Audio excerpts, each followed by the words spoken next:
How's everyone today? Doing great. Fantastic.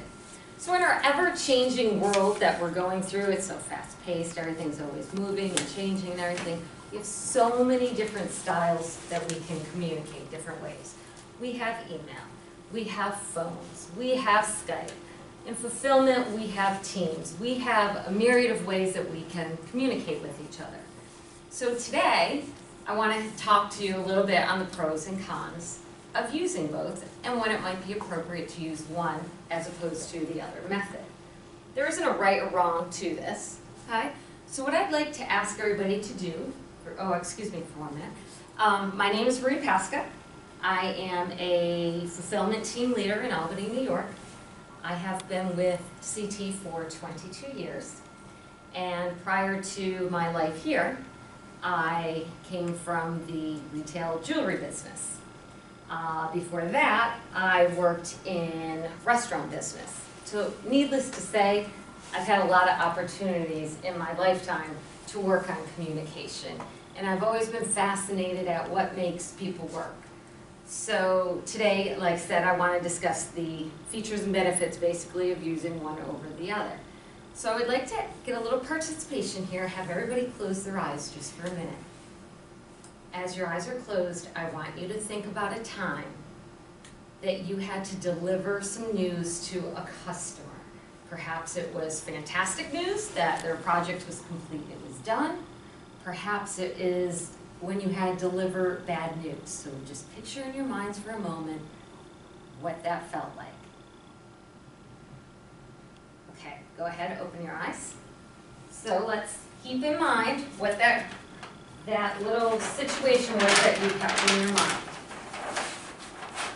So we're going to discuss today mostly the email and phone because again, these are probably the tools you use in your everyday the most, especially when we're talking about with the client. But I will challenge you to think that sometimes these same things we're going to discuss here, you probably even do in your personal life. But mostly we're going to try to concentrate it on a client situation. So we have the pros, let's always start with the positive here. With emails, one of the positives is that you have time to prepare that conversation.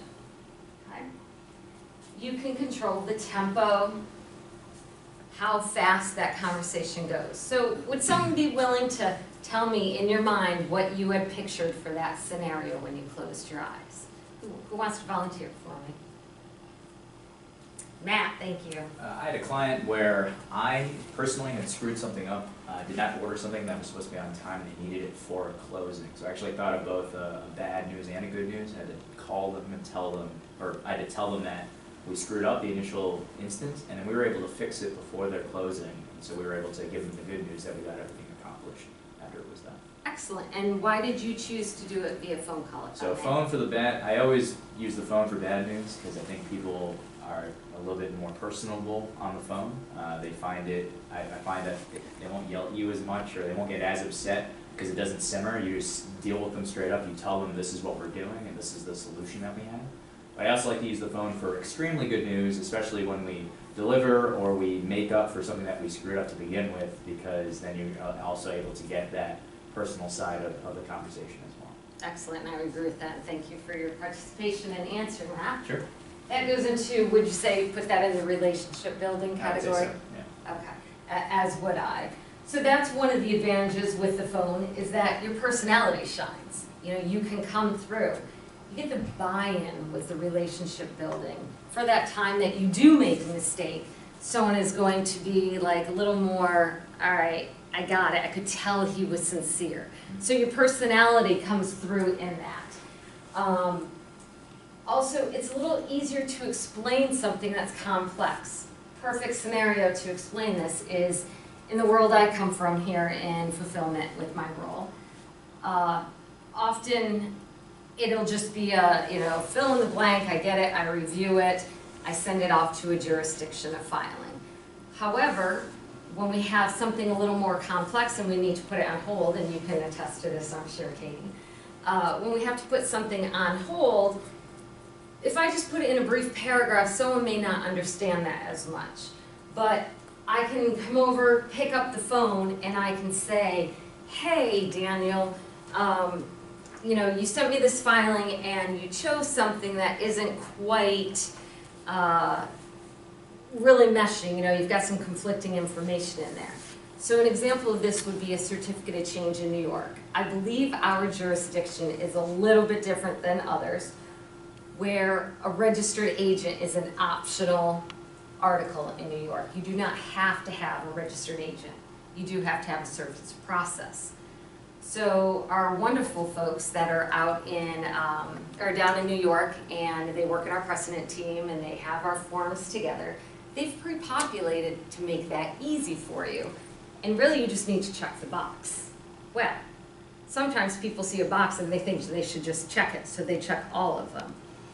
So they are choosing that they are designating a registered agent as well as changing it. Well, clearly you can't do both. It's a one or other. So I've put things on hold and I noticed they're not getting it. They still don't understand. So I've picked up the phone and I say, Daniel, I'm looking at the state records and you don't currently have a registered agent. Therefore, you can't be changing it. You cannot change something that is not there. In this case, you're designating, you're assigning, you're putting someone there. And that person will be like, oh, I got it. Now, they don't make that mistake moving forward very often. So I want you, someone else want to tell me another time, you know, who was thinking of something. David, perhaps, would you mind volunteering for us? Voluntold? Sure. Yeah, voluntold. Yeah, no, I was working with a client and they went outside the scope of the CT assurance agreement. They bought another company and they almost doubled in size overnight. So yeah, I called them up and said, hey, sorry, we're going to need to kind of renegotiate this contract a little bit. Okay, and so let me ask you then, Yeah. one of the positives, something I have listed here, if I don't have it listed here and the reason you chose to give me the phone call, let me know and I'll put it up here. But what do you think was the reason you chose to go with? Leveraging my personality a little bit, try to keep the conversation a little lighter.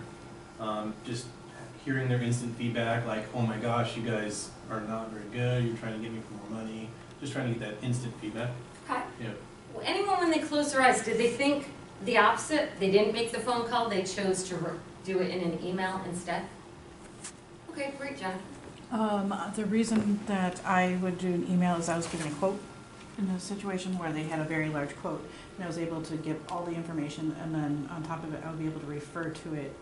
This is the information I provided, this is where, so then everyone involved with it would have the same information and be able to have that listed out very simply.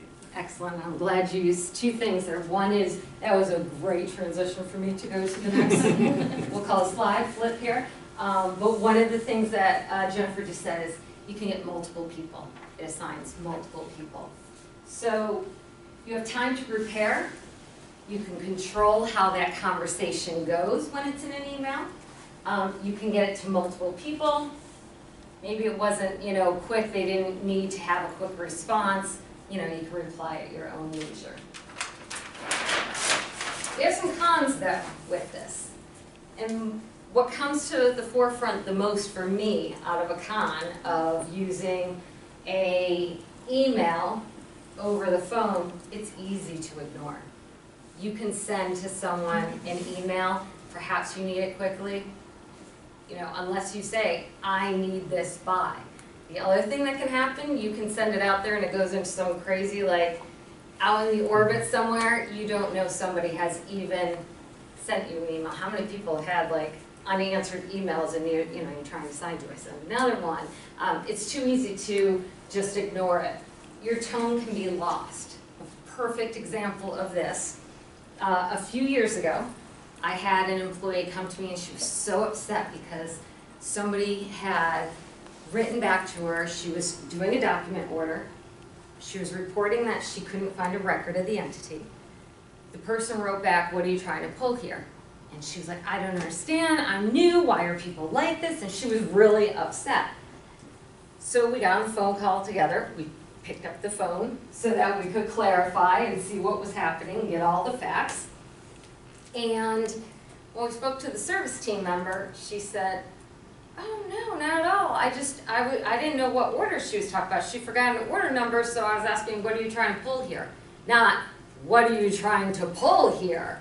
So that tone was lost in an email. That's time. Wow, that went really fast.